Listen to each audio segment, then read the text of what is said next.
All right, hello and welcome to Fursuiting in the Time of Quarantine. I'm your host, Shetani. I am so thrilled to have the opportunity to contribute to CozyCon's programming this year. Though I have presented at many virtual furry cons since the pandemic began last summer, this is my first time giving this panel at an online con that is not explicitly a furry convention, so I'm very excited. On that note, I'm sure you all will have many questions to ask me, both on the topic of this panel as well as about furries or fursuiting in general. However, I would like to request that you please hold all questions until the end of the panel, during which there will be a designated Q&A section. While I am giving my presentation and speaking to you, I will not be able to read the chat. After the panel is done, there will be a Q&A segment where I'll be more than happy to address all of your questions and comments and what have you. So hold on to those until you see the pop-up on the screen that lets you know to ask your questions. Also, barring any technical difficulties, there will be a recording of this panel available on my YouTube channel, youtube.com/Shetani, in the days following this broadcast. So again, if you miss a segment, if you want to go back and rewatch it, or perhaps forward the video on to a friend who is not able to make it for the live CozyCon broadcast, you will have the opportunity to rewatch at your leisure. And the link to my YouTube channel should be up above my head somewhere near the right of your screen. So, let's begin with a brief introduction. Hi, I'm Shetani. My pronouns are she, her. My fursona is a king cheetah.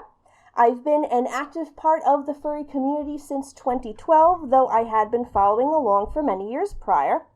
I have been a fursuiter for 6 years. It's going to be 7 years this June, actually, and it is one of my most enjoyable pastimes.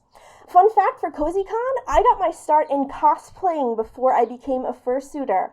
In fact, my passion for cosplaying and costuming in general heavily influenced my decision to get a fursuit, as I knew it was something that I would have fun doing, as well as being able to physically withstand from my background in cosplay. Though this panel does discuss costuming through the lens of the furry community, I'm sure you will find a lot of the topics and tips that I discuss can absolutely be applied to cosplaying in between conventions as well. Let's take a look at the situation at hand. The furry community is a vast and diverse space, and there are so many different ways that we furries connect to the community as well as each other. Just as how you do not need to be a cosplayer to take part in any other fandom, owning a fursuit is not at all a requirement to take part in furry. However, there is a small yet vocal minority of us who do enjoy fursuiting. For those of us who do have fursuits, of course, it's a really fun pastime and a creative way for us to express ourselves. We've invested a lot of time and effort into this. Either you paid someone a great deal to make a fursuit for you just to your specifications, or you yourself have invested all of that time, learning process, materials, and everything into creating what are essentially these works of art. Our fursonas are characters that are very near and dear to us. Fursuiting is our form of cosplay, but it's also something more. Cosplays tend to be of existing characters from some sort of pop culture franchise. Fans and people who are familiar with these media all recognize these public characters. When furries fursuit, we're not just dressing up as a character from a video game or a movie that somebody else has created.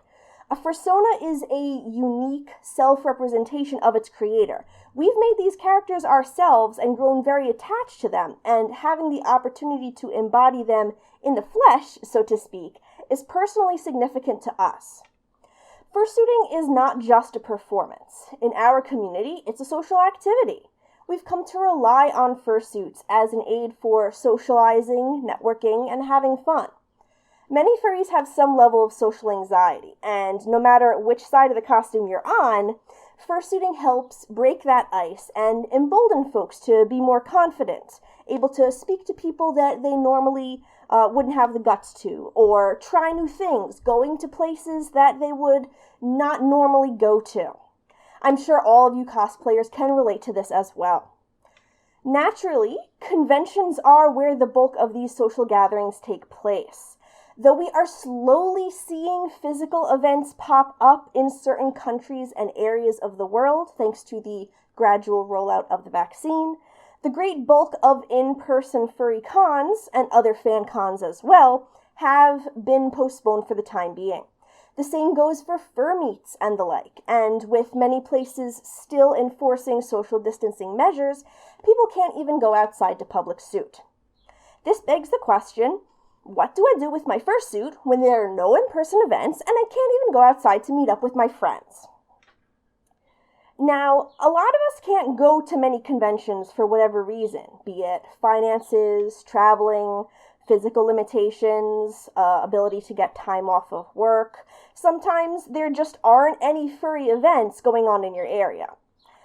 I myself do not really attend as many cons as some of the more, shall we say, prolific fursuiters and fandom personalities that you might happen to see online. For this reason, I've gotten really good at finding ways to utilize my fursuit for fun without having to rely on an external event. Shortly after the pandemic began, I had noticed a lot of my fursuiter friends and peers on social media were really upset. They were lamenting that they had no idea what to do with their fursuits without conventions. They really missed that fun and socialization, but just the effort of putting on the suit without a con or an event to help facilitate that, they were kind of at a loss. They talked about how they felt so sad and disappointed looking over at their fursuit just sitting in the box waiting to be worn again. And I thought to myself, well, what's stopping you from wearing your fursuit right now? It threw me for a loop, to be completely honest, and I realized that there was a niche that I could help fill, and decided why not share these techniques and ideas with my fellow fursuiters to help make their quarantine experience a little more bearable. So without further ado, let's get into it. One of the simplest and most accessible things you can do with your fursuit at home is photo shoots. Now, a lot of people are daunted by this at first. You hear the term photography and you think of expensive cameras and lenses and lighting setups, the whole 9 yards. That couldn't be further from the truth. While having dedicated photography equipment is, of course, very helpful, for a hobbyist or someone just looking to have some fun, which is the tack that I will be taking during this panel today, it is by no means required. These days, almost everyone has a smartphone right there in your pocket. With the ubiquitousness of phones, they are almost required for modern life, and therefore the standard smartphone can do a lot more than folks give it credit for. Unless you have a very, very old phone, it is likely that it has a pretty high-quality camera, definitely serviceable for the purpose of taking some fursuit photos. Now, every fursuit is built differently and has a different set of limitations, but some things are just more difficult to do in fursuit if you don't have a handler. A handler is a second person, not in costume, who assists a fursuiter with performing certain activities or looking out for things that are more difficult for them to do as a result of wearing the fursuit. Depending on your situation, whether there are people you're sheltering in place with, whether your household members are or aren't willing to help you out with your fursuiting, or perhaps if you are living alone. In any case, you may have yourself having to manage solo. Worry not. There are tons of tools that you can use to assist with doing photo shoots entirely on your own. I personally am fortunate enough to live with my partner who is also a furry, but there are times when, she's busy and she can't help out, or more frequently, I have a really specific vision in my head for how I want a photo shoot to go, and it's not something that another person can visualize. Or, sometimes she's not available, or I just don't want to bother her for whatever reason. Over the years, I've picked up a bunch of tips and tricks for managing fursuit photography entirely on my own. The number one tool, which for me is a lifesaver, is voice activation. If you go into the settings on your phone's camera, there will likely be a toggle for this. I have an Android phone. It's called voice control on there. Depending on what phone you have, it may have a slightly different name. But essentially, this is a command where you say something like smile or capture, and the phone will take a picture for you hands-free. I like to say cheese because it makes my eyes crinkle up, which is very useful for the unique style of fursuit that I have. Voice control is super helpful for hands-free photography. If your fursuit has big unwieldy paws that are hard for you to get on and off quickly, or like me, you have fursuit paws with attached arm sleeves and you can't take your paw off without actually removing your shirt and starting to disrobe, you will find this extremely helpful. Honestly, I think voice activation is severely underutilized for cell phone photography. A lot of people I met don't even know that their phone can do this. You can even use it to record video, not just pictures, though we'll get to that later on. For getting a full body shot or something staged, like a wider shot in front of a backdrop, you're going to want to place your camera on something instead of holding it. I recommend investing in a tripod for this. Again, it doesn't have to be anything expensive or professional if that's not financially accessible for you. You can do a lot with those little 3-leg, bendy leg phone tripods. Selfie sticks are also a viable choice. They were a huge fad a few years back, so you probably have one just lying around the house somewhere. Why not go ahead and put that to good use? And of course, timers. You can set up the timer that exists on your phone or get an external one. There are many handheld gadgets you can buy online that pair to your phone using Bluetooth. You press the button and it takes a picture for you. If you have a smaller hand paw on your fursuit with more dexterity, you can use one of these pretty easily, or you can even put it inside of the fursuit paw so that the remote isn't visible in the shot. And if all else fails, you can always go for the tried and true hand behind the back pose. Again, you don't need to run out and buy a whole bunch of stuff. This is all about fursuiting at home with what you already have. If you don't have a tripod for your camera, for example, you can just stack up some books or a bunch of boxes and lean your phone on top. There's no need to go out and buy a pro light setup when a well-angled desk lamp will do the trick. Lighting does quite a bit for good-looking photos, and often your fursuit will look different in natural and artificial light. You can play around with this. Wait until the height of the day and position yourself in front of an open window. Then take some more pictures with artificial lighting lamps and see which you like best for the mood that you want to convey with your suit. To really make your pictures pop, a little editing goes a long way. Perhaps your camera is not of the best quality, or you took a picture that came out a little bit grainy or a little bit blurry. Some very basic editing can help clear that up. You especially see this when taking pictures with the front-facing camera on your phone, as that's normally of a lower megapixel quality. Many phones allow you to edit your pictures right from the camera app, of course, and various social media applications that you're using have a plethora of filters and tools that you can use to spice up your pictures. Even Telegram, which you probably use if you're a furry, has photo controls built right in there, so you can adjust the saturation, the gamma, the contrast, all of that to really make the pictures that you're sending to people look snazzy. Now, most of us don't live in a mansion or have a whole photo studio full of props at our disposal. That's okay, this is all just for fun. You can try rearranging your furniture, using different camera orientations, and basically just see what you can do with what's available to you at home. There are many online tutorials and life hack style videos that you can look up. They show you how to do some really cool and creative photo tricks with items that you already have lying around your house. So, how about some ideas for all these photos you'll be taking, huh? Well, let's start off with something simple and easy. You've got hobbies other than fursuiting, right? I should very well hope so. Why not go ahead and show them off to the world? If your persona, like mine, is basically just yourself as an animal character, you can set up scenes that show what you like to do.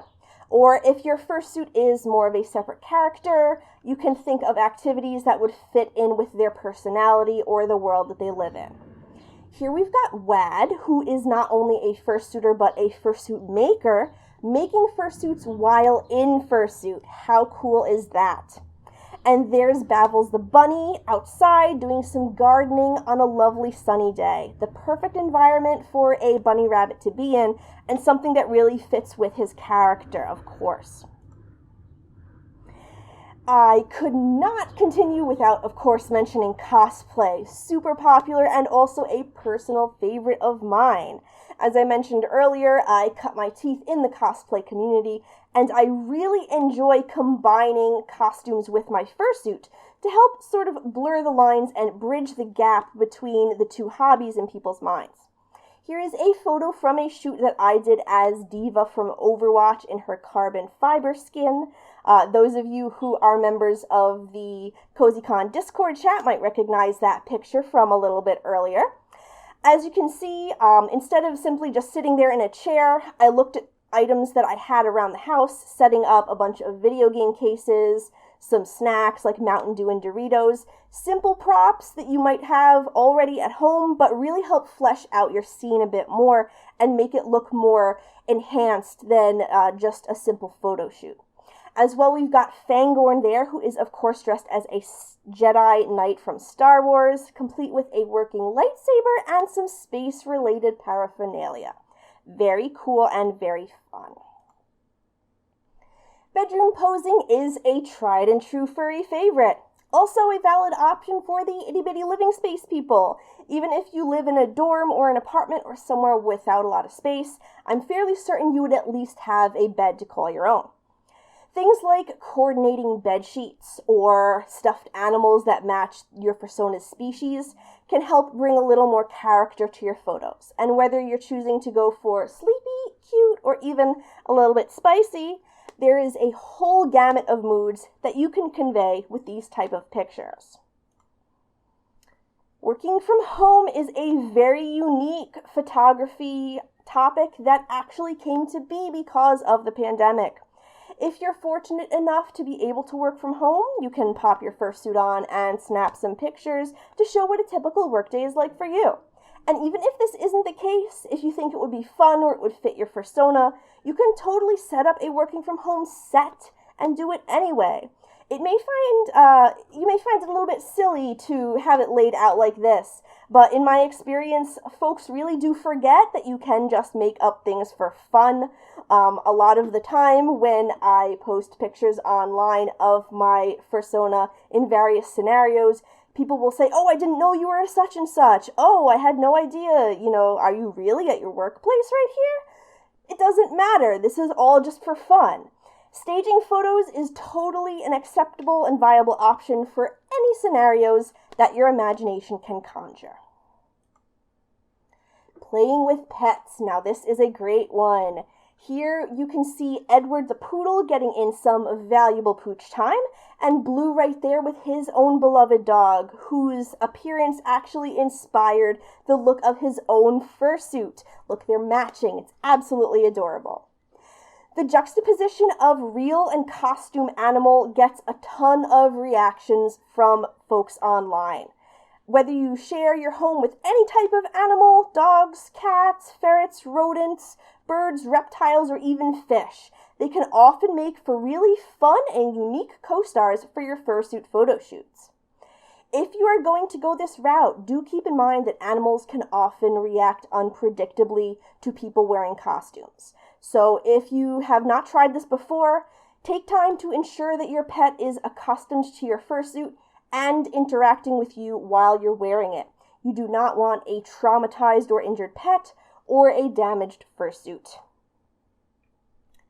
Cooking is another fun photo shoot idea that ties into the hobbies that I mentioned earlier. I'm doing a staged photo here, but there are some fursuiters who can and do actually make food while in fursuit.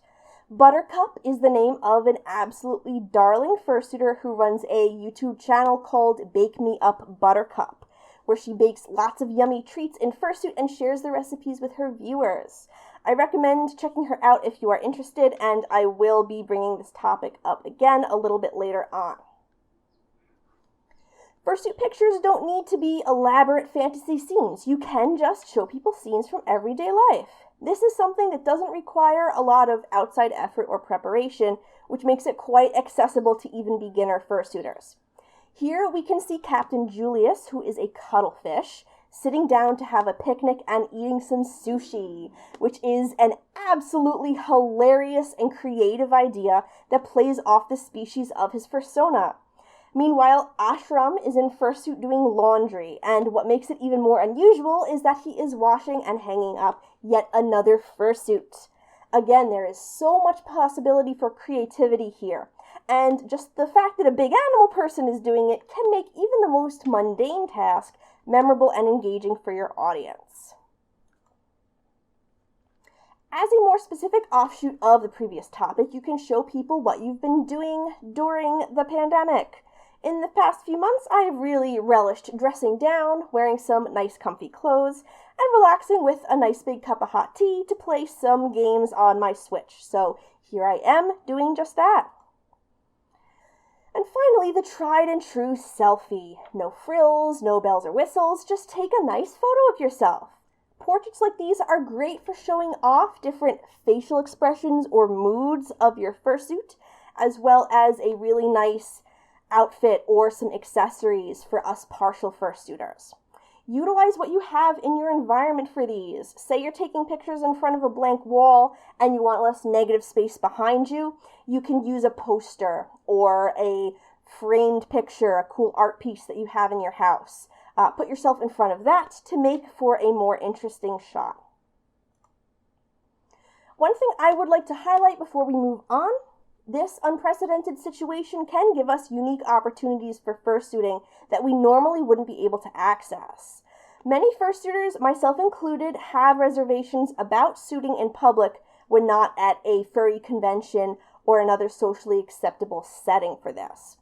The pandemic has forced a lot of people indoors, which means that outdoor spaces are not as populated as they used to be. So for those of you who may be more shy or hesitant about suiting outside, this may be your chance to try some new things. For an example, there is an image of myself from the past Pride Month. There was a crosswalk in a city near me painted with the Progress Pride flag. And due to the pandemic, the intersection, which would normally be hustling and bustling and full of cars, had been shut down.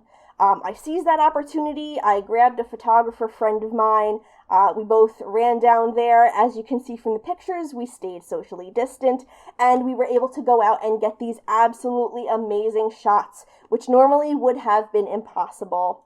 I have other fursuiter friends who are able to go hiking and climb mountains with their fursuits and get some really breathtaking photos. Or you can go out to abandoned shops or businesses that have closed down.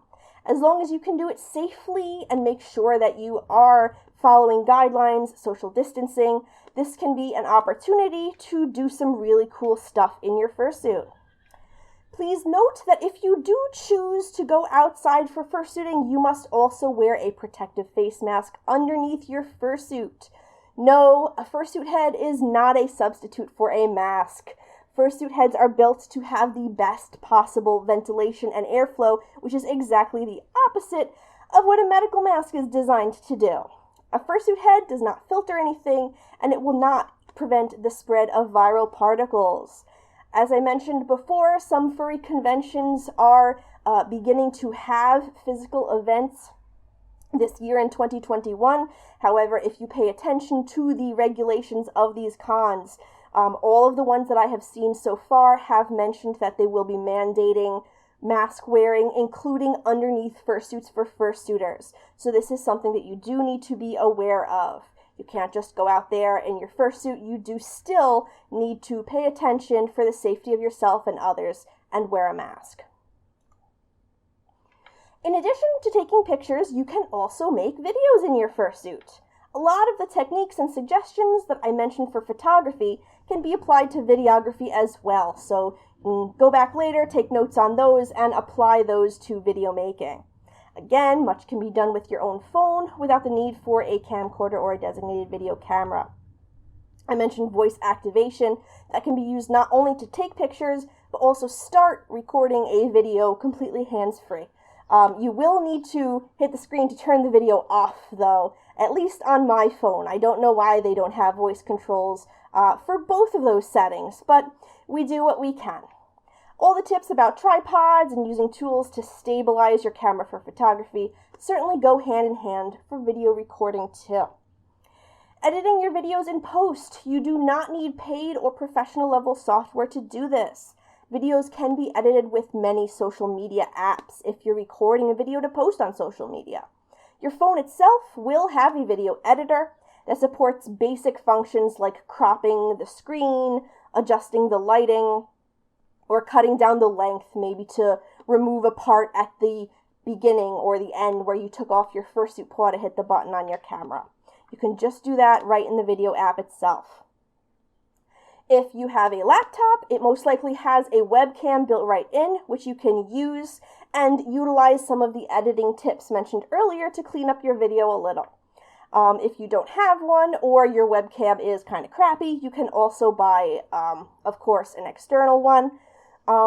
I got mine, which I am using right now to do this panel at the beginning of the pandemic last year. As you can see, it's fairly good quality, and it has worked for an entire year with no issue at all. So this is something pretty accessible to the hobbyist fursuiter. This is good to keep in mind if you want to do group chats or live streaming in your fursuit. You can download software to utilize your own phone as a webcam if you do not have one by any other means. And of course, if you don't want to live stream video, you can always record them on your phone and then transfer them over to your machine later for editing. If your videos will involve you talking, you will probably want to use an external microphone to record sound. A fursuit head is something big that's in front of your face and your mouth, so it's going to be muffling your voice and can make it difficult for your audience to understand you. Some fursuiters choose to use lapel mics or little small ones that they can put inside of the fursuit head while they're talking. Or, like I'm doing right now, you can get an external mic, which is within your price range, and have that on a stand fairly close to your face while you're talking. Also, of course, there's headset ones if you don't mind having a headset on your fursuit head while you're recording. There is a whole range of options. Simply choose the one that fits best for your situation. Free programs such as Audacity can be used to adjust your audio and clear up any background noise or muffling that might occur due to the fursuit head. Another option, dependent on the type of video that you will be making, is to record the audio track separately, either beforehand or in post, and then edit that into the video itself. If you're doing a how-to video or something with a narration or a voiceover, this will likely be what you want to be doing. And again, don't focus too much on this. Your videos don't need to look or sound professional unless you're a professional streamer or you've got a Patreon where people are literally paying you to make fursuit content. It's just something to have fun and keep active in your fursuit during the pandemic. So you do not need to worry about being the best of the best. The most important part is that you yourself are having fun. For anyone who might just be stopping into the panel, this is Fursuiting in the Time of Quarantine with Shetani. I'm just going over some tips on how to remain an active fursuiter or cosplayer while we don't have any in-person events to attend. If you missed the beginning of the panel, don't worry. This will be recorded and up on my YouTube channel in the coming weeks. Also, if you have any questions or comments, please hold those until the end of the panel when there will be a Q&A segment. Oop. It always does that. So, what are some ideas for fursuit videos that you can make? Short videos are very accessible and quite easy for folks to get right into. Skits have an unimaginable realm of possibility here. Pretty much anything that you can think of, just go ahead and make a little video in the character of your fursuit. Naturally, this is probably even more helpful for cosplayers since you're being an existing character that people are familiar with. Your character's got a whole life and a whole universe that they're from, perhaps other characters that they're interacting with, and people online are going to be familiar with the character you are dressed as. So it's super easy to just apply, their nature and do a cute little skit, throwing your character into a new situation or trying to work with what you've got at home in order to make like a really cool video. Any sort of fun stuff like that. Memes are obviously super popular and very easy to make videos about in costume. Every day there's some new meme going around online. If you're looking for quick and fun things to do in your fursuit and keep your finger on the pulse of what's going on in the community, this would be the way for you to go. Dance videos. Fursuit dancing is extremely popular and a huge subculture within furry in its own right. I myself choose not to dance in fursuit. I've got 2 left feet, but I have the utmost respect and admiration for those of us who do have the skill and tenacity to dance in fursuit and want to share their talents and expression with the world in that way. Of course, there are also fursuit dance competitions that you can enter if you would like to go the competitive route. Yes, even with online conventions. So if you have even the slightest modicum of dance talent, I highly recommend dancing in your fursuit. It is a ton of fun. You can even do updates in fursuit, talking about what's going on with your life, current events, how you're handling the pandemic, anything new or exciting that's going on. Where to post these videos you're making depends on where you are most active and what you would like to do with them. Twitter is a really big site for furries right now. A ton of furries are on Twitter, and I predominantly use it myself. Twitter has a 2-minute and 20-second time limit for its videos. You can get a lot of content into that time frame, but if you happen to go over, you can easily put a clipped preview of the video on Twitter and link to your complete upload somewhere else. Instagram is another great social media platform for short-form videos and one that I personally use. This one has a 1-minute limit on the video itself as a post. Instagram does also have a feature called Stories, which are temporary posts that disappear after a day. These only have a 15-second limit, but if your video is longer, you can chain several of them together. Twitter has a similar feature now called Fleets. Depending on what type of content you are making in Fursuit, you can utilize either of these to your advantage. TikTok is a very popular platform for furries, though not one that I myself use, so I am not firsthand familiar with its features. I believe it has a 1-minute limit. TikTok also boasts a unique feature called Duets, where you can essentially make a reply video to somebody else's video. So that gives you a lot of content opportunities to work with, be that adding onto a trend, or participating in some sort of a group project, or even adding something onto a funny video that someone else has made. Don't forget about TikTok's audio library. They have songs, dialogue clips from movies, as well as user-created audio clips that can be utilized in the videos that you make on that platform and give you some more creative possibilities there. If you have more to say and do than can be crammed into just a few seconds, or you want your videos to stick around for a little bit longer than social media usually offers, longer format videos will expand your content creation possibilities. I myself run a YouTube channel where I do a series called Cheetah Chat with Shetani. I talk about different topics of interest pertaining to the furry community that I don't see other people talking about too much. You can check that out if you would like at youtube.com/Shetani. The spelling is up at the top of the screen right next to the YouTube logo. Discussion videos and talking head style videos are quite popular. Almost everyone has knowledge or opinions that they would like to share with the community. How-tos are another thing you can do. I mentioned Bake Me Up Buttercup and her baking fursuit channel earlier. If you have any other talents or hobbies, if it's something that you can physically perform in fursuit, not only is it like doubling the fun of combining your hobbies together, but it's also super engaging and will be more attractive to people to watch a unique thing online. So stuff like playing a musical instrument, crafting, gardening, going over a collection that you might have, even playing sports or, being physically active. Pretty much anything that you can do in your fursuit, you can show others how to do it too. Reaction videos are a thing, doing vlogs. If you yourself aren't a very creative type, this is always an option for you. Though your videos don't even need to be in those formats. You can do short films in your fursuit. Perhaps your character is one that you've established a world and a universe for, or maybe there is a story that you would like to tell and you choose to do that through combining the medium of video with fursuiting.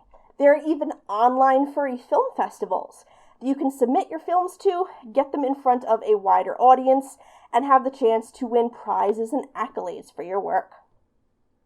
Platforms for sharing these include, of course, YouTube, one of the biggest and most well-known online video sites. This will get you the largest number of views if you choose to use it. It has a 15-minute limit for regular users, longer if you are verified. YouTube's popularity can be both a blessing and a curse, as you'll get a very wide audience, but you also can't control what types of people will see your videos. So you may have some bleed over outside of the furry community, which could lead to harassment, trolling, and other less than desirable interaction. Vimeo is another platform for longer videos. This one does not have a length limit, so if you've got something like a feature-length fursuit film that you've made, or you did like a 6-hour-long rant video on why you like a certain movie in Fursuit, you can upload that there as well. That'll be a great place for it. Vimeo is less restrictive in regards to content matching, too. Anyone who has uploaded a video to YouTube is probably well aware of their very militant copyright striking, which can hit people with a copyright strike for using just a tiny little clip of a song. With Vimeo, you don't need to worry about that. But on the downside, it does have a much smaller user base, so you may not get as much organic traffic to your videos there, and you might have to do a little bit more of a hustle yourself with promoting them elsewhere. Piggybacking off of that, streaming is another thing you can do in your fursuit while you're stuck at home, and you don't even need to leave your house to do it. Playing games, probably one of the most common streaming activities. Folks love to stream themselves, playing all sorts of video games, card games, even tabletop games. It's a great way to make new friends, and money has even been raised for charities and good causes through donation streams hosted by furries in our community.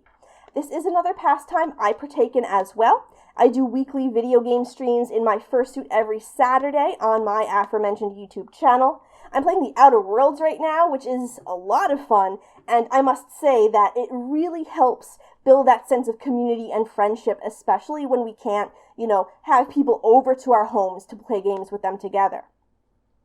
Art can also be streamed online. We furries love to commission art of our characters, as well as watch the artists at work bringing the masterpieces to life. A couple good friends of mine stream art while in fursuit. And of course, being in fursuit while you make art can drive a lot of viewers to your stream.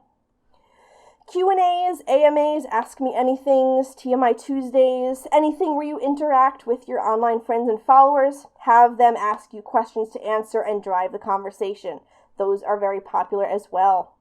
Many of the platforms I mentioned earlier support live streaming in some capacity, those including but not limited to YouTube, Instagram, Twitter, and Facebook, as well as platforms that are specifically set up for hosting streams, such as Discord and Twitch for gaming, and Picarto, which is geared towards artists. Before we transition away from videos, I would like to mention making Gifs in Fursuit.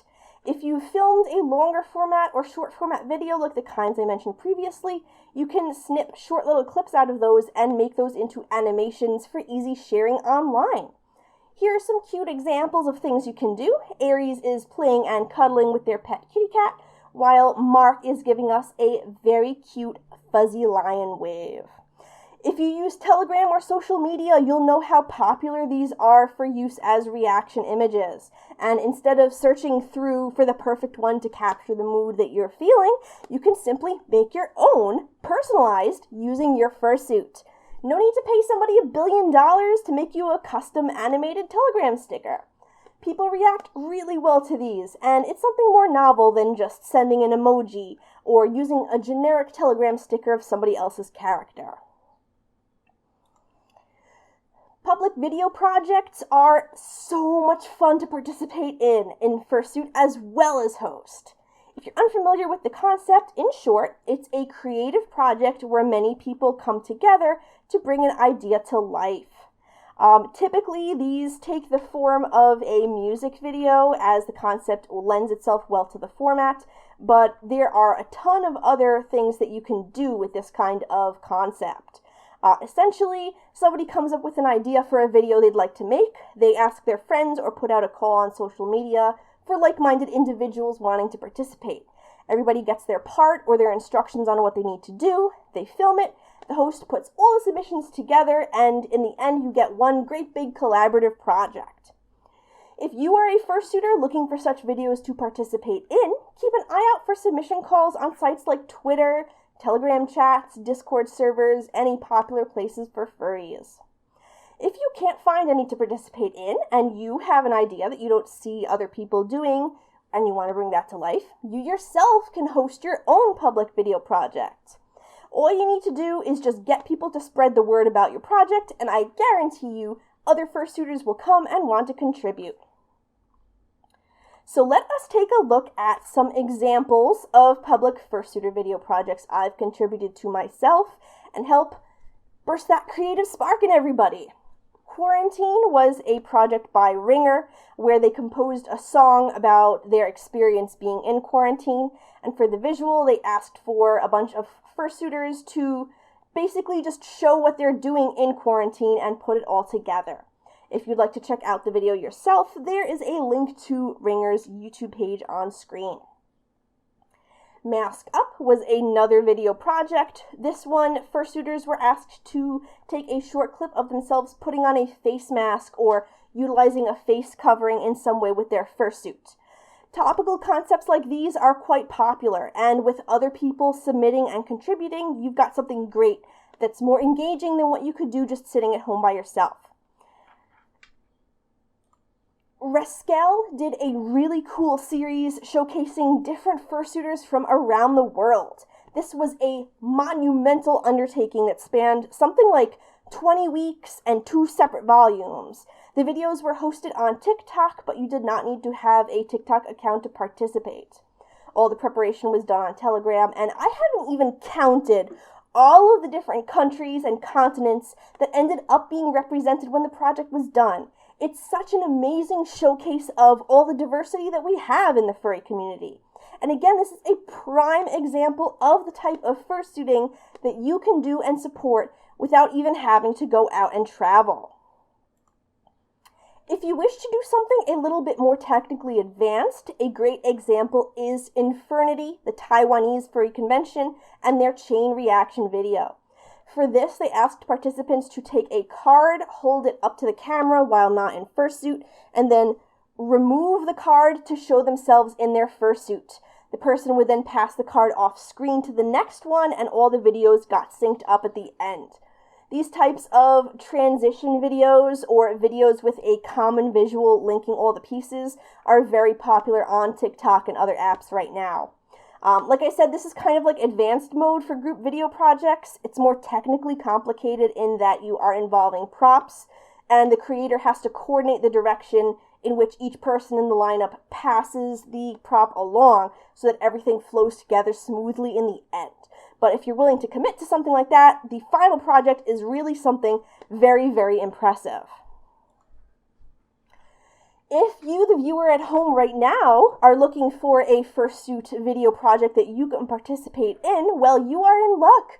Great Fox is looking for fursuiters to send in video clips for their Automatic Fox dance video project. This is open right now. You can go to the link on the screen to find out more information about what you'll need to do in order to participate in the project. The quicker people send their videos in, the quicker it gets done, and I am so excited to see what the final project comes out to be like. Group video calls are also a very engaging option for things that you can do with your fursuit at home. There's no reason to not do these in suit if you have other people that you're comfortable suiting with on camera. Many different platforms can be used if you'd like to start hosting group video chats. Zoom is a very popular one, which allows you to do group calls for up to 40 minutes with a free plan and up to 100 members. For those who want to host their own meetings or think this is something that they'll be doing very frequently, you can shell out for the paid option, which expands your time limit on meetings. Discord has no time limit and very expansive member limit as far as I know. This is something that I've been getting more involved with myself in recent days. Omegle is a browser-based video chat site that you do not need to download a separate client for, and that is only one-on-one. Telegram announced recently that they will begin supporting video calls. At the time of this recording, it's just one-on-one for now, but they still plan to introduce group video calls soon. These can be either scheduled or impromptu. For instance, I'm in a cheetah group on Telegram, and all the cheetahs get together every couple months. We chat with each other, wear our fursuits if we have them, we play online trivia games together, and it's just a really fun time. If you are looking for different groups that facilitate networking in this regard, here are a couple furry video call communities on Discord that you can participate in. The servers have various schedules, they're very flexible, and you also don't need to have a fursuit on in order to join the calls. So don't worry about not being able to make it to every single meeting or what have you. Viewers at home can contact me on Discord or elsewhere after the presentation if you would like links to these groups, because I know that it's hard to just write stuff down as it's popping up on the screen here. Another event is the Fuzzy Omegle Weekends, which is facilitated on Twitter, but takes part on the video chat website Omegle. Instead of being a group chat, this is a one-on-one thing where you get matched up with a random fursuiter who's using the same event tags. There's no time limit, you can talk to the other person as long as you want, and you can just skip them if you'd like to move on to the next person. They meet every Saturday starting at 5 p.m. Eastern, which I believe comes out to 2 p.m. Pacific CozyCon time. You can check out their Twitter page at FuzzyOWeekends if you would like to learn more about the event and how you can start participating as a fursuiter. Let's not forget about online conventions. As you can see, I'm attending an online con right now. I'm wearing a fursuit and I'm having a great time. Many other virtual cons, furry or otherwise, are hosted in a live format with events that you can participate in using your webcam. These can include online fursuit parades and fursuit meet and greets, like this one from Furpocalypse Online that I took part in this past fall. Dance competitions too. Here's a screenshot from the Anthrocon online dance competition this past July. They took pre-recorded submissions beforehand and judged them live on stream, though some VR chat cons have done actual live dance competitions with the help of body tracking technology. If you enter a fursuit dance comp, you'll likely be asked to record your submission video ahead of time. I don't know of any who have had live fursuit dance comp judging, but who knows? Maybe some will appear very, very soon. Costume contests are also a thing. Here we see Temperance doing a cosplay of a Khajiit from Elder Scrolls. No, that is not a game render, that is an honest-to-goodness fursuit right down there. And they entered that into the Cosplay Central costume competition. Many video games, shows, and other media franchises have anthropomorphic animal characters or races. Depending on the species or the look of your fursuit, you can use accessories or outfits to adapt your fursona into a cosplay character. As seen in this example, a lot of naturally colored felines can do double duty as a Khajiit. I have a ton of friends who dress up their fursuits as characters from Beastars, the anime, or Zootopia, the popular Disney film. Many franchises feature generic characters like werewolves or dragons or species like that. The sky is really the limit. If you need some inspiration as a fursuiter, all you really need to do is hang around non-furries at a con and see what you get misidentified as the most. And that can give you some hints as to things that you can do with your fursuit to kind of branch out into the cosplay field. Yes, don't forget to look for comic conventions, anime conventions, or other nerd fandom events that are hosting online versions. CozyCon itself isn't a furry con, yet here I am fursuiting, and look at the great turnout we've seen for just this one panel so far. You don't have to limit yourself to only furry conventions as a furry. So you recorded a whole bunch of stuff to share in your fursuit. Where do you share it? Why, where the furries are, of course. And this day and age, that means practically anywhere online. Though there are a few sites that are more frequented by furries and have a rather large furry user base. Twitter is really big among furries right now. Instagram is pretty popular too. Facebook is not one I use myself, though I know a lot of other furries in different demographics are. Mastodon is a chat client that is similar to Twitter, but with a lot better features, that has a sizable furry user base. There's actually a really active furry community on Reddit at the r/furry subreddit. You can post there. Telegram is kind of like the Wild West for furries. There is a furry bot that you can use to search for furry groups in your area, your state, or even your city if it's big enough. You can join groups for furries of your species, like I mentioned the cheetah group chat earlier. I'm also in a chat for people who own fursuits by my maker, MagpieBones.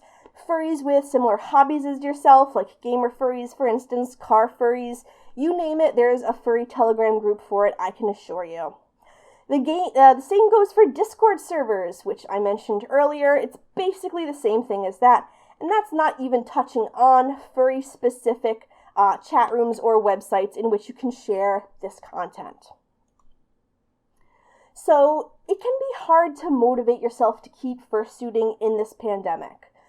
We do as much as we can, but in the end, you're still isolated at home. You're not actually going out with your friends. It can be mentally taxing to go through the effort of suiting up just to do a couple little fun things for the internet.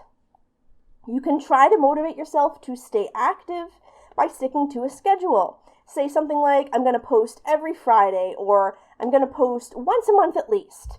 There are hashtag trends that you can follow on Twitter, Instagram, and other social media apps, like hashtag Fursuit Friday, where people share pictures of their fursuits on a weekly basis. There are even tags tailored to people with suits from a specific maker, like MagpieBones Monday in my case. You can go ahead and capitalize on that. Use this as an excuse to make yourself get into fursuit if that helps. Friday is coming up. I promised myself I'd have a new picture to post for the Fursuit Friday thing. So that motivates you to get into your fursuit and do the activity. You can look for groups that meet on a regular basis. I mentioned quite a few groups earlier that you can join where people get into fursuit and interact with each other regularly. But it is important to know your own limits and only do what you feel comfortable with. If you're just not feeling it one day, it's okay to skip a day of a chat group or something. Take care of yourself first and foremost. Take care of your physical and mental health. If you're not in the right mindset to fursuit, when it starts feeling more like a chore than a fun hobby, that's when you know that you need to step it back, recollect yourself, get your health back, and regain the right mindset before you go out and start suiting again. Why even bother fursuiting in between events? There are a ton of great reasons. First of all, maintenance of your fursuit. If you're putting the costume on and wearing it, you're going to have to maintain it afterwards. Fursuits can't be kept on a box or in a hanger for very long. They need to be properly maintained. When there's a long span of time between conventions and events, we sometimes don't do that as often as we should. By going through the motions of fursuiting, you'll become aware of any rips or popped seams that need to be maintained. You'll have to brush out any knots from the fur and disinfect it as you normally do. You'll have to wash and dry the fursuit. Anything that would be your typical fare to keep it in peak condition for when we can go out to see each other once again. Suiting keeps you and your character in the public eye. If you don't post a lot on social media, your friends are going to start wondering what happened to you. As well, if your interaction with the furry community is more of a business side, perhaps you've got a fursuit that acts like a mascot for your business. Perhaps you're a furry artist, crafter, fursuit maker, or somebody like that. Posting fursuit pictures online will help drive in that traffic and, keep your source of income flowing, which we definitely need to do as much as possible during the current situation. And even right now, when we're all stuck inside and can't go out to see friends, there's only so much that we can do. Human beings need social interaction. Fursuiting is an avenue for that socialization. And though we cannot do it in person, we can still communicate with each other online and at least in part fulfill that social interaction need. Finally, just wearing your fursuit makes you happy. During this time, it's really important to continue participating in events and activities that you enjoy. Your hobbies. If fursuiting is something that you enjoy, it's going to make you feel better, improve your mood, and promote positivity. Remember that the most important person for you to be suiting for is yourself. All right, so at this point, I will be opening up the floor to questions. I'm going to be checking the Twitch chat. If you've got any questions, comments, or observations about the things that I mentioned during the panel, if you want to ask anything about, fursuiting in general, cosplaying, the furry community. This is my first time, as I mentioned, paneling at a non-furry convention, so I imagine there's going to be a lot of questions from curious folks as to what this all is about. I'm going to allot for a little bit of time with the stream delay, so go right ahead and stick your questions in the chat here. I'm going to take a look as I take a quick drink of water and see what all of you have to say. Anything that you think that that you want me to touch on more from the panel that I mentioned earlier, any observations, things that I didn't mention that you think should be brought up, go right ahead and leave those in the chat.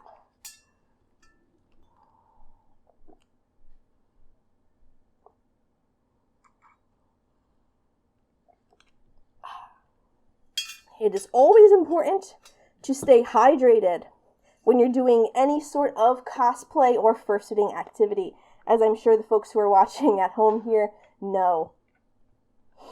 Okay, we've got a question from Midnight Wolf who asks, what do you find the most rewarding when fursuiting? So the best part of fursuiting for myself, honestly, is just being able to express myself in a way that I enjoy, that resonates with other people. As I had talked about previously, I got started cosplaying before I even entered the furry community. I would go around to cons and cosplay, and I had a really great time doing that. The first time that I attended a furry con and really engaged with fursuiters on a one-to-one basis, the thing that struck me the most about them is how much fun they seemed to be having. I'm sure those of us who are cosplayers watching this panel can acknowledge that with cosplays, there can often be a sort of level of elitism that comes with everybody being familiar with that character. When you're cosplaying, you're being a character that someone else has created. They're famous, they're in a show or a manga or something. Everyone knows that character, and they know who they are, and they know how they're supposed to react. Cosplaying is supposed to be for fun, however, there are some people who take it to an undesirable level, who can be a little bit critical of the way that someone's cosplay looks, an amateur person, or, having a couple little details missing on their cosplay, or perhaps the person, isn't acting or looking the way that the character does in the actual media. Those were things that I myself had experienced during my time as a cosplayer, and that kind of prevented me from, sharing pictures of myself in my cosplay online, because I wanted to avoid that. When I started attending furry cons and I saw fursuiters running around and having fun, it struck me that they had a level of freedom that I hadn't really seen before. It was just so much more enjoyable for them to be their own characters, because as the creator of your own persona, there is nobody who can tell you if what you're doing is or isn't right or wrong. You've got the final say in it. And that that was sort of just the linchpin, because I was waffling back and forth on whether I wanted to get a fursuit, and that kind of just pushed it over the edge for me, where I was like, I'm going to have so much more fun doing this than I even would cosplaying. And even to this day, I don't really attend non-furry conventions anymore due to, limited resources. And so I prioritize the events that I have the most fun at, which are the furry cons. I've put a ton of effort into my fursona, embodying her in a very, very unique type of fursuit that fits with the image that I have of her in my head. And it's just so rewarding to, interact with other people, be that at conventions or online, who say, oh, wow, I really like what you're doing. That totally, jives with me. I enjoy this thing as well. Or, wow, I appreciate all the effort that you put into, like, you have a really great outfit here, or I love how you did your hair in this one. So that's really the most rewarding part of fursuiting for me, I would have to say. Candy Panda asks, for manipulating a smartphone or whatever, I know that for gloves, a tiny bit of conductive thread through the fingertip can help. Maybe something similar would work for suit hands? Yes, that's very possible. I attempted to do that many, many years ago, but I was not able to get it working because I have a very unorthodox style of fursuit here. If you're going to use conductive thread, the thing is that it needs to be in contact with your skin as well as the outside. A lot of fursuit paws are thick, like faux fur is a very thick material, and many fursuit paws have padding on the inside too. I have not seen anyone do conductive thread. However, there is a person who is working on developing conductive claws. So the claw itself is the conductive material, and you would essentially be able to use that as a stylus. That's still in production, I believe, but I am following them closely because my fursuit maker, MagpieBones, is involved with the development of those. Another little tactic that I use is when I'm at a convention by myself and I need to use my phone, I utilize a stylus pen. So this is just like a regular pen, but the tip right here is a touchscreen stylus. So for that, I can use my phone to, get in contact with people, send messages, or even take pictures while I'm at a convention without having to take off my fursuit paws. So that can also be used if you will need to take pictures in fursuit or do anything interacting with a touchscreen in your fursuit. That's a great option for that. Midnight Wolf asks, do you have a memorable convention photo shoot that stands out to you? I've been to so many convention photo shoots. I've got a ton of great ones, though one that really stands out to me, if I had to say, would be Anthrocon 2017. It was either 2016 or 2017, which was the first time that I was able to interact with other fursuiters from my fursuit maker, MagpieBones. That was at Anthrocon, which is a very, very big furry convention. The thing with in-person furry cons is that they are in high demand when it comes to scheduling slots. There are only so many hours in a day, and everybody wants their event on the schedule, so they really have to prioritize things that they think would be engaging and that most of the convention attendees would like to do. So I had submitted for a scheduled event that did not get accepted, so I decided to try to arrange an impromptu or an off-the-schedule meetup for other MagpieBones fursuiters, because I had previously never gotten to meet anybody in person who had the same type of fursuit as myself. So I facilitated that through Telegram. A bunch of people showed up. I didn't really have any connections in the furry community at that time because I was very, very shy. So I did not have a photographer for the photo shoot. I was just like, oh, let's all go over to the convention photo booth. Because Anthrocon has a free con photo booth where volunteers actually they offer up their time to take professional pictures of all of the con attendees free of charge. So we all piled into the photo booth room. We had to wait for the people who were there already to get done, of course. And while we were waiting for that to happen, we kept getting stopped by people outside, because you see a bunch of fursuiters together, especially when they all match or they've all got the same kind of aesthetic going on. But we went in there, we got that photo shoot taken together. The photographers, Dragon Scales, they are fantastic photographers. They really helped to pose all of us and make sure that we were all in the best position to be seen in the picture. With the use your own eyes fursuits, it's something a little bit more challenging than your typical fursuit photography, because you do have to make sure everybody's looking in the same direction or that nobody is blinking, because those are things that you will notice if you take a picture of a use your own eyes fursuiter. So they were very patient with us, and the pictures came out very, very well. And that was just a really good memory of mine for a convention photo shoot that I enjoyed. One of the first that I participated in with people other than myself. I'm just checking the chat here to see if there are any other questions. I'm going to go back up a little bit just to make sure that I didn't miss anything here.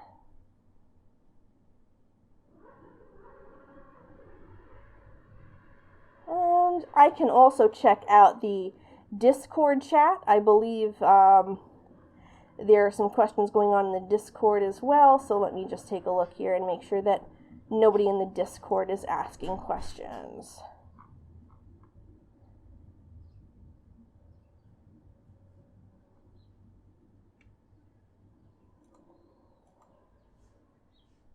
So typically when I give these panels, I get a lot of questions about the type of fursuit that I have. I have what's known as a use your own eyes fursuit. Instead of having fake plastic or glass eyes, it actually utilizes my real eyes in the fursuit. So yes, those are my actual eyes that you see blinking and looking around at you. This is a style of fursuit that has existed for many, many years, even since the beginning of the furry community. Though mine is a little bit more unique than the typical that you see, because mine also, by request, utilizes my own hair. The reason that I chose a fursuit of this style has to do mainly with aesthetics as well as practicality. There is a great deal of diversity within the furry community. Something that a lot of outsiders don't realize is that there is no one way that a furry or a fursona can look. They do not all have to be, cartoon-styled characters, though they are very popular. Not all of us envision our fursonas in that way. For instance, I envision Shetani as a very realistic, very lifelike character. So when I was looking into getting a fursuit, I was only going to be looking at realistic fursuits. That was the number one for me. As well, from my time in cosplaying, I realized that there were certain features or certain needs that I would have to have met in order for me to fursuit safely, comfortably, and happily. One thing that I absolutely hated from my time cosplaying was wearing wigs.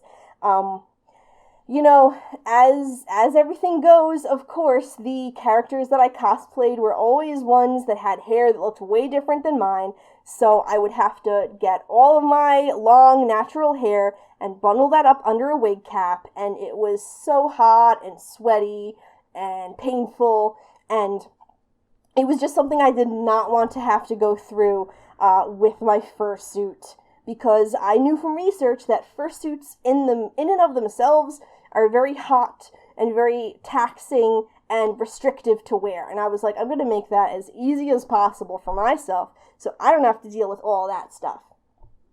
In addition, my fursona is basically a direct representation of me as an anthropomorphic cheetah.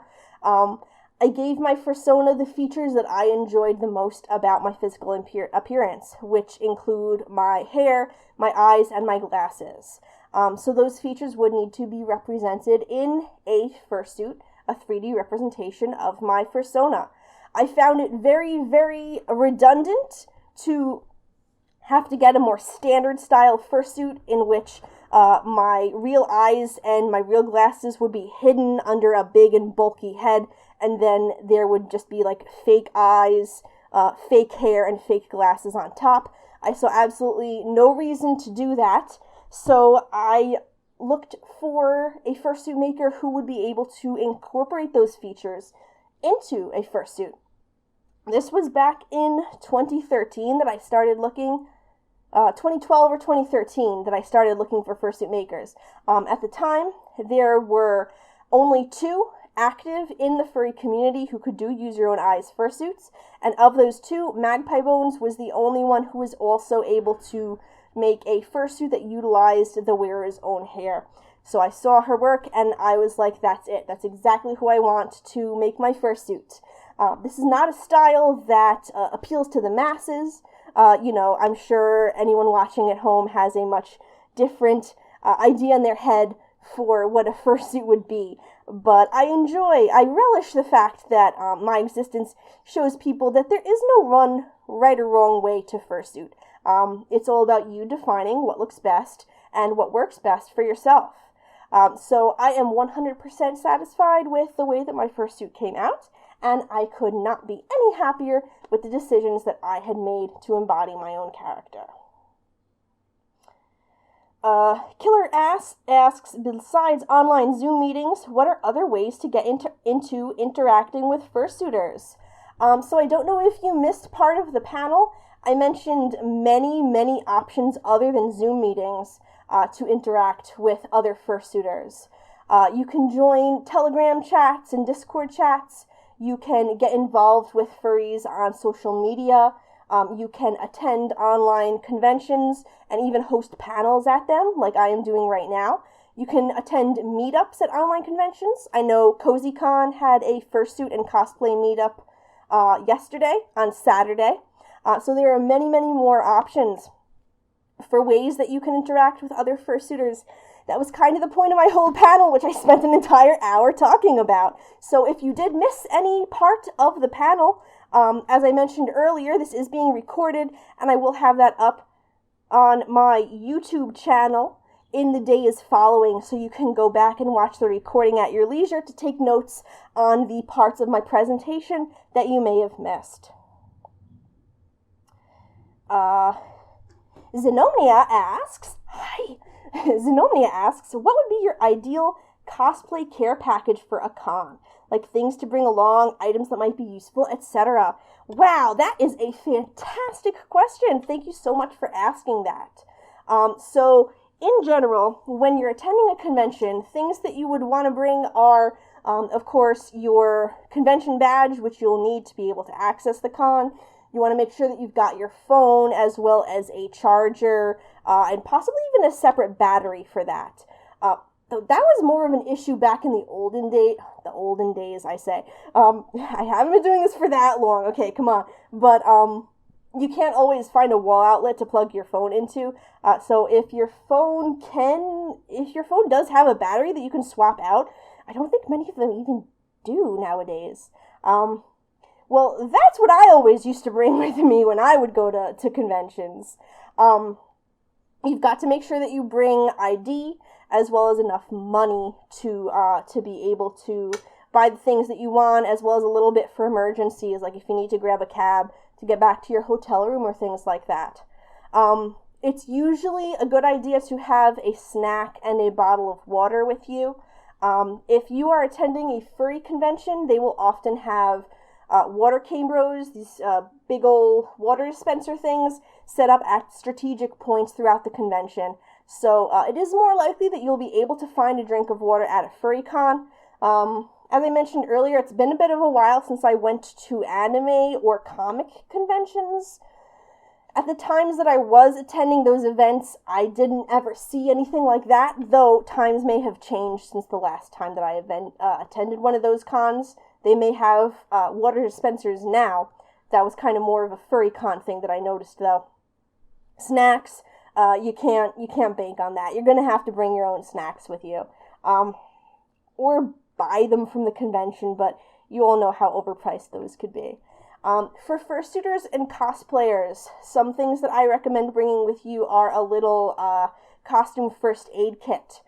Needle and thread, scissors, some safety pins, things like that to just kind of patch up a costume, a wardrobe malfunction, shall we say, if one happens out in the wild on the con floor, just long enough for you to get back to your hotel room and fix that up. Depending on what costume you're wearing, like say you've got a cosplay with a bunch of like little spikes on it and you know that the spikes keep falling off, bring a little adhesive with you, whatever you use to stick those on. So just kind of adapt that to whatever costume or fursuit it is that you're wearing. Other than that, like I said before, make sure that you've got something to take pictures with, be that your phone or a separate camera. One of the things that I encounter a lot with folks is they will oftentimes be shy when they go to a convention and they're a little reluctant to interact with people, and then you get home and you're kicking yourself for missing those opportunities. So make sure to bring a camera or something else that can take pictures to just capture all those memories. You'll enjoy that a lot more when you get home.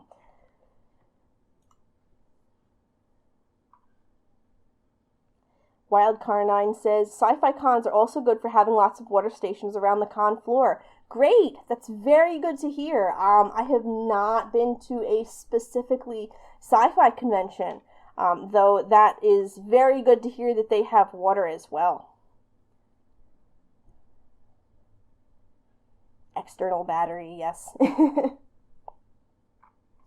Midnight Wolf asks, what advice would you give to first-time con-goers who are nervous and shy? Great question. I would say the most important thing to remember is that everyone you encounter at a convention, be that furry or general fandom conventions, everyone there is a person, and they're there for the same reasons as yourself. Attending conventions is not at all required to be part of a fandom or part of the furry community. Therefore, anyone who is going to a convention is there because they want to socialize and make friends. You can be assured of that fact. People don't accidentally wander into conventions. They're there because they want to interact with other people and have a good time. If you are shy at a convention and you're not really sure what to do, or you're a first-timer, a great thing to do is to check out the schedule. The convention will have a schedule usually posted online in the weeks leading up to the convention. They will also give you a printed con book when you arrive. Check the schedule. Make a list of all the events that look interesting to you that you would want to attend, and then go out and go to those events. Those panels and activities and shows, that's where you're going to meet other people who share the same interests as yourself. You can use that. Those are obviously great icebreakers. Hey, I like your shirt. Did you go to the brony panel earlier? I saw you there. Oh yeah, what did you think of so-and-so? Boom, you've got a conversation topic going right there. Another thing that comes up quite frequently is people being starstruck by cosplayers or fursuiters that they may recognize from online. Again, it's very important to remember that we are people just like you. We're not special. There are no celebrities in furry. I'm of the opinion that there shouldn't be. This is very much a community that is just for individuals and celebrating individuals. So please don't put anybody on a pedestal just because they're wearing some weird funky outfit. There is a person there. Interact and engage with them like a person. Go up, say hi, ask to take a picture or have a hug, ask them how their convention is going. It's as simple as that. Something that I encounter much more frequently than I would like is going to conventions and I'm just kind of hanging out and nobody's really talking to me, and then I go home, and after the con, people start messaging me, being like, oh my god, Shetani, I saw you at the convention, but I was too shy, so we didn't come up and say hi to you. It's like, oh, that doesn't help either of us. In a fursuit, it is very difficult for people to see and hear what is going on around them. I may not necessarily be able to point out somebody on the other side of the room who wants to talk to me. Also, due to, the type of person that I am and the type of activity that I do in my fursuit, I don't really walk up to people to engage them because I know a lot of folks are spooked by the type of fursuit that I have, so I really wait for people to come up to me and engage. I'm sure a lot of other fursuiters are similar in that regard, so you really need to come up and interact with the people if you want to talk with them, take pictures, or make friends, things of that nature. If anyone is interested in knowing more about specifically tips for shy people at conventions or tips for first-timers, I do have an episode of Cheetah Chat on my YouTube channel, the most recent one about what to expect at a furry convention. If you want to check that out after the panel is done, and I discuss a lot of things to keep in mind about having a good time at a furry convention, particularly for those who are new to the practice.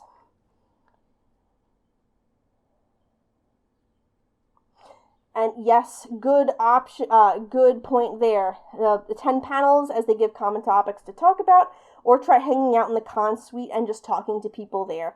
It's very important to just get yourself out into the con space. Even if you're shy, don't sit in your hotel room, just get yourself out into the space of the convention.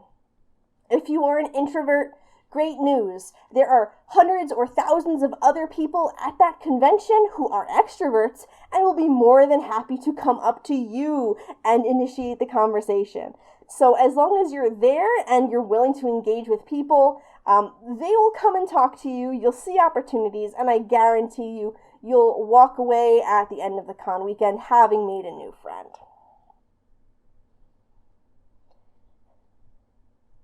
Candy Panda says, after this whole mess started in 2020, I've kind of been wondering if the cybergoths were maybe onto something with their fancy decorated respirator masks. Oh yeah, the masks are such an added level of customization and personalization. There are many furry community artists who make face masks with various animal faces on them. They're also really, really decorative ones that are super cool, and coverings for the face masks and really awesome things. I think that after events start picking up physically back again, we are still going to be seeing face masks for quite some time. I know that the conventions that are happening in 2021 are all still mandating the use of masks. But even without that, a face mask of your fursona is a great way to embody your character without having a fursuit. People outside of the furry community may not be fully aware, but fursuiters are very much the minority. Just like how you don't need to cosplay to be a fan of a certain series, fursuits are absolutely not required to be a furry. Not all furries have a fursuit, not all furries want a fursuit. They're very expensive, they're very costly, and hard to wear. Things like a furry face mask are a great way to depict your fursona and have more of a little costume thing than going out and getting a whole entire fursuit like I've got here. So yeah. Also, face masks are a great accessory option. You can just kind of add those on to any outfit that you wear. I've got a ton of face masks of different colors and patterns, and I really enjoy, pairing those up with my outfit for the day. Those infrequent events when I do go out and leave the house, though those are becoming slightly more frequent since, we've all gotten vaccinated and I'm feeling more comfortable going out and doing stuff like that.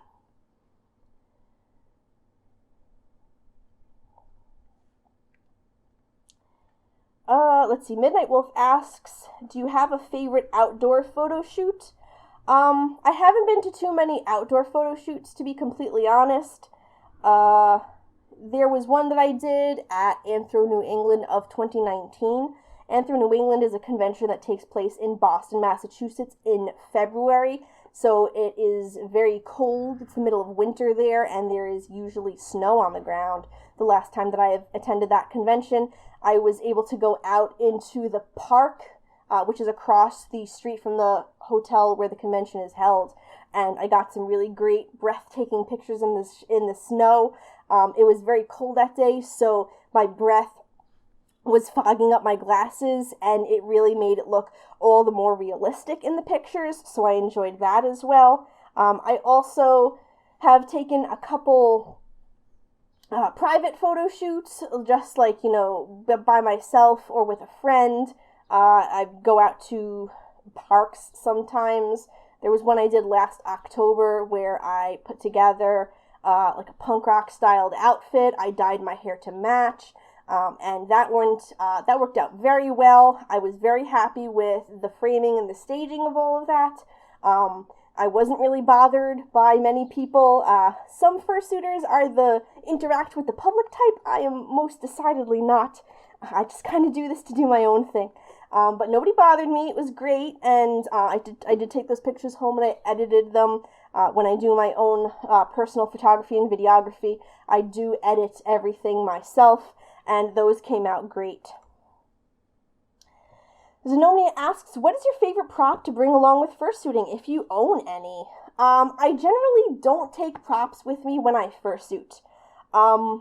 The type of fursuiting that I do, Shetani, is pretty much I'm just embodying my fursona, so she's not really like a cartoon character who has like props or things to drive the interaction. My fursuiting, I'm more of like an individual that people can speak to and interact with, like a real person. In the events that I have used a prop when fursuiting, they've mostly been just stuff that I bought there at the con. Like, I really like to buy, obviously, anything cheetah that I can find. Many furry conventions sell stuffed animals, so like a plush cheetah or something like that. If I'm just like carrying that along with me and bringing it home, that can end up being a prop as well. So we are coming close to the end. I am going to keep talking for as long as they let me. But before we wrap up, I do want to thank everyone so much for attending my panel. I had a great time presenting here at CozyCon for all of you. If you'd like to follow me elsewhere online, those are the links to my social media on the screen right there. If you'd like to learn more about me, who I am, my fursona, my fursuiting, my interaction with the furry community, as well as seeing things like my art and my writing and reports of past conventions that I've been to, I do have a homepage at shetani.card.co. You can take a look at that and learn some more about me. If you enjoyed the panel that I put on for you here today at CozyCon and you would like to spot me a cup of tea or two in thanks, I do have a coffee account, which is linked on there, if you would like to go ahead and be so generous. As I mentioned earlier, this panel is being recorded, so cross fingers, barring any technical difficulties, I will have a recording of that up on my YouTube channel after the convention for you to go back and rewatch and relive the fun times that we had here at CozyCon. And feel free, of course, to contact me other times. You know, if you've got any questions or stuff pops up that you forgot to ask me here at the panel, I am more than willing to chat with folks, make new friends, and answer any questions that you may have. If you would like to see this panel at other online conventions, you can contact the staff there and let them know that you would like to see Shetani at your favorite convention as a panelist.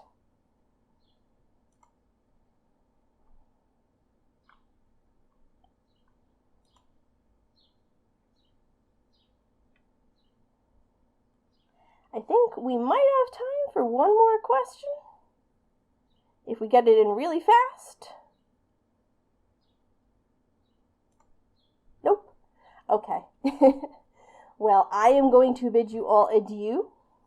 Thank you very much for attending the panel. Have a great time. Have fun, stay safe, keep on suiting, and enjoy the rest of CozyCon. Take care, everybody.